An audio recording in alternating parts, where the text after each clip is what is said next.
Prologue: a day before the Yther's siege, the first thing Gatria saw, the moment she entered the throne room of Citadel of Krahika, the central temple in the middle of Yther Kingdom where the queens resides together, was Sollel and Aenwyn kneeling in front of a strict-looking Astrid who was tightly gripping a whip made out of wind. "You two, how many times do I have to tell you to behave?" Astrid slammed her wind whip on the floor tiles, and the sound made Sollel and Aenwyn winced as if it hit them. Who would blame the two?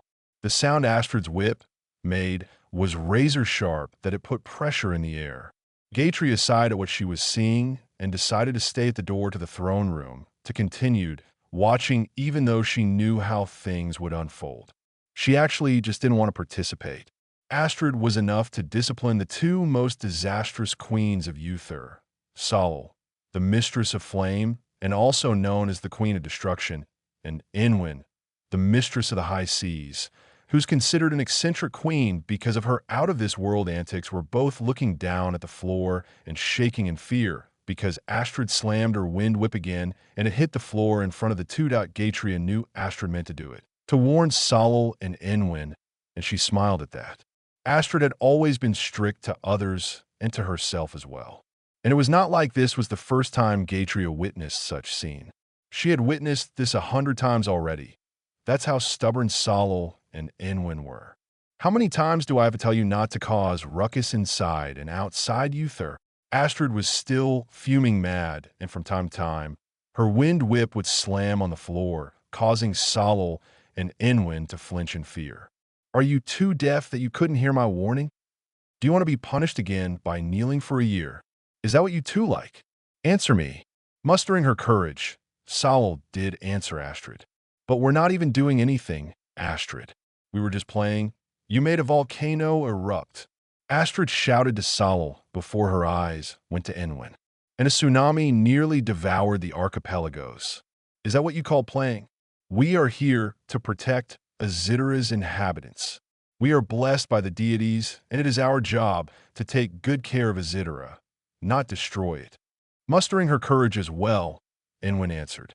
"But like Sollel said, we were just having a friendly match. Sollel nearly burned a forest. If it was not protected by Gatria, it would have been burned already. And you, Aenwyn, made a lake out of nowhere, destroying the settlements nearby. If not for the guards evacuating everyone in time, what do you two think would have happened, huh? I told you to behave and not use your destructive abilities, but you never listened. This is the reason why those descendant of Sapper fools waged war against us. You two are part of their reason." Sollel and Aenwyn immediately fell silent. They knew when to fight and gave up, and in front of Aenwyn, they always chose to give up. "Astrid, if you continue shouting, you'll stress yourself out." As if those two would understand your predicament. Gatria's calm and gentle voice filled the throne room.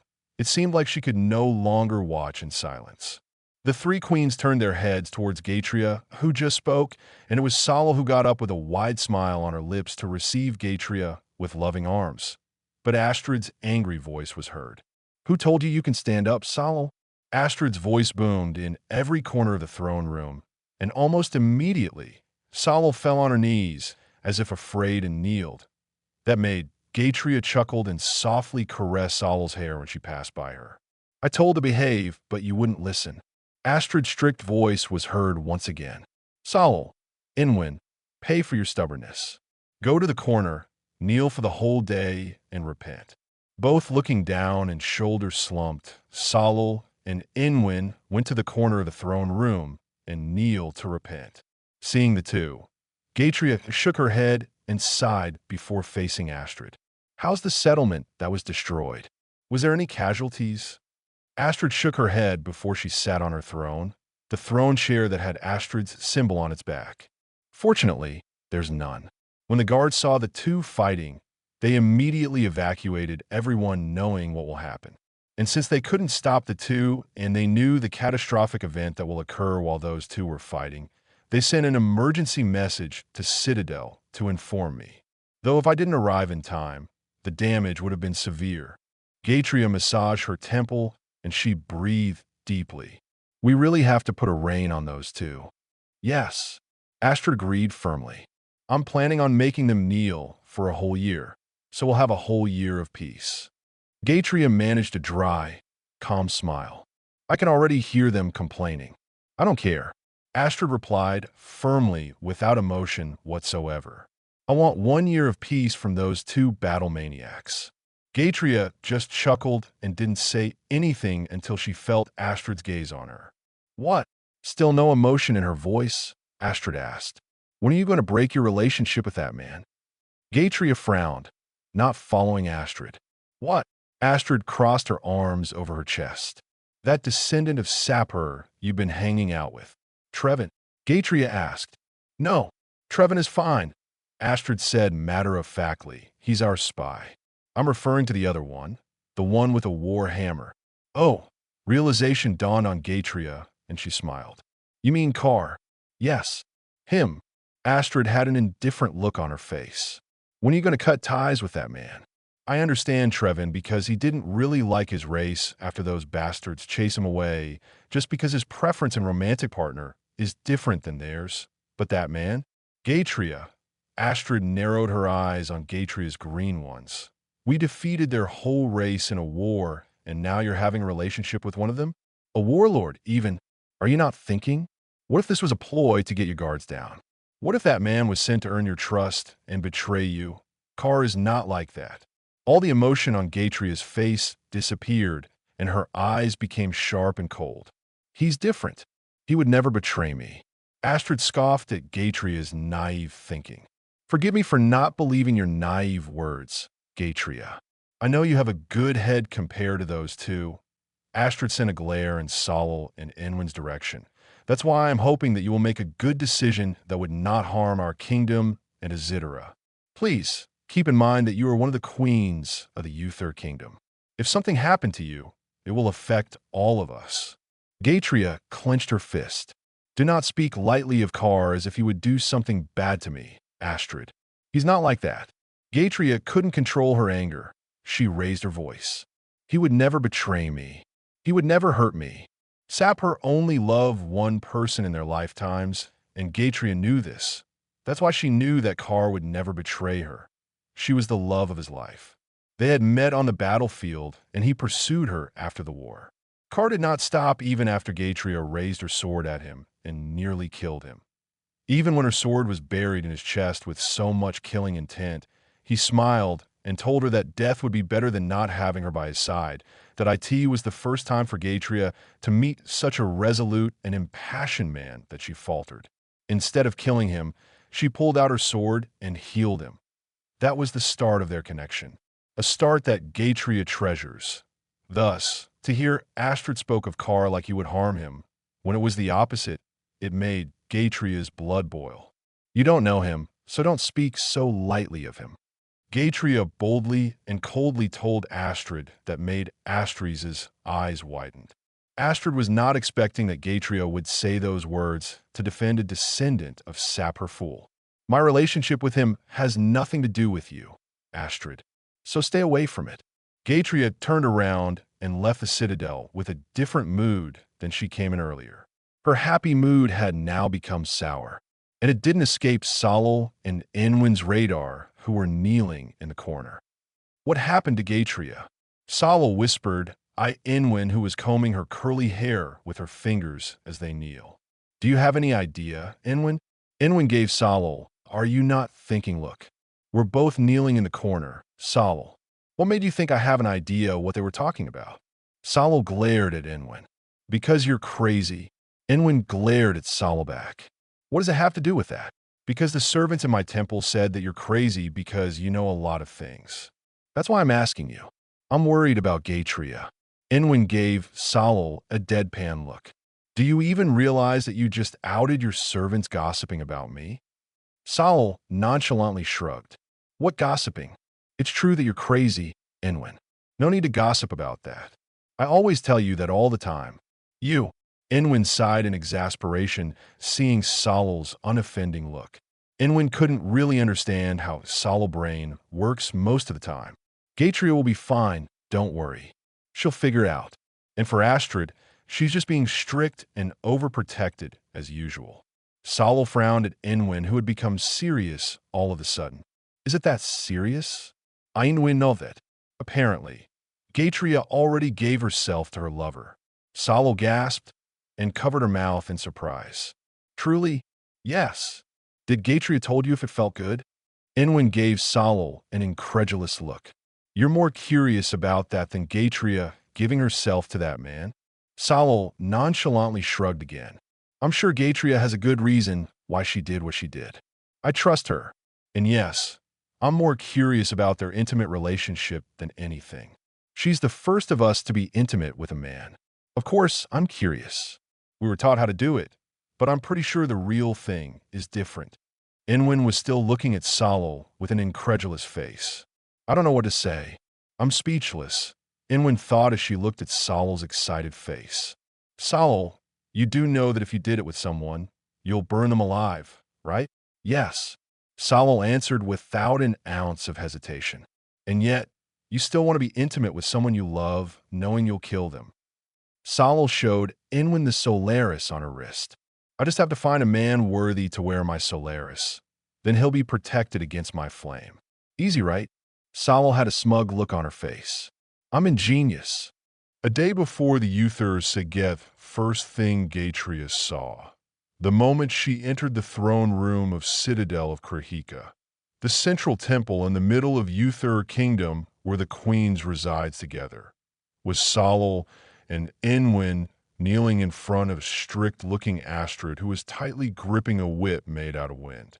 You too. How many times do I have to tell you to behave?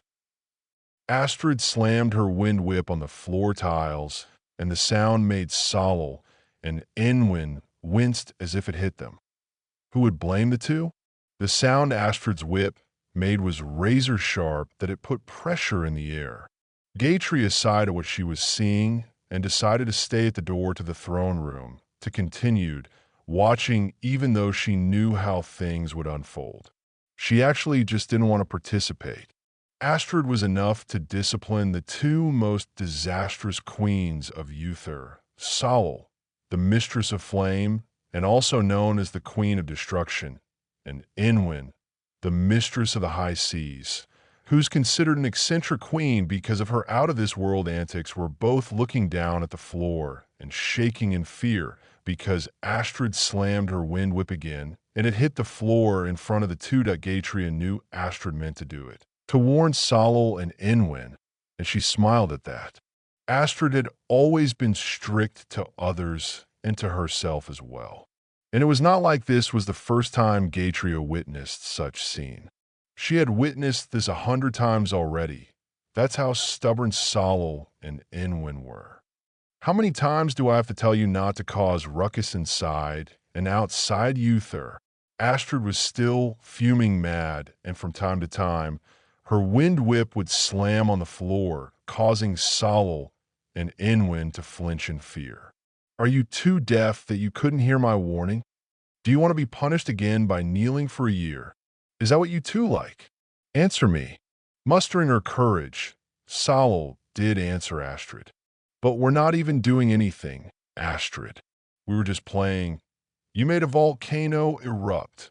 Astrid shouted to Sollel before her eyes went to Aenwyn.